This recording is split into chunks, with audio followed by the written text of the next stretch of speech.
May mga bagay na hindi masabi, mga damdaming hindi kayang ikumpisal. Sa tuwing tinitingnan kita, may isang agos ng salita na gustong tumakas. Pero natutunaw sa takot, sa pangambang baka hindi mo ako pakinggan. Gusto kong sabihin na sa bawat ngiti mo para akong nawawala. Na sa bawat tawa mo may alon ng damdamin sa loob ko. Napilit kong kinakalma.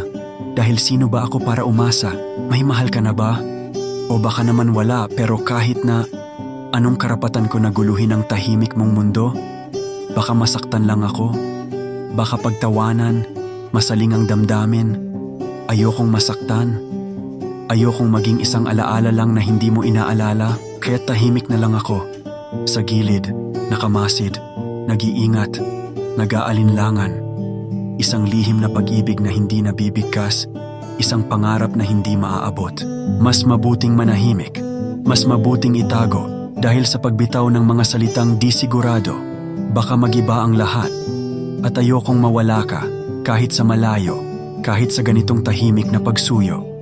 Pero bakit nga ba ganito? Bakit ang bigat ng mga salitang hindi ko masabi? Bakit tila masakit ang manahimik, pero mas masakit ang malaman na baka sa pagsasalita, ako'y tuluyang maglaho sa'yo. Kaya't heto ako, mananatili sa likod ng mga salita. Tahimik pero totoo. Walang boses pero may alab, sapagkat minsan, mas mabuting magtago sa anino ng damdamin kaysa harapin ang liwanag ng pagkatalo.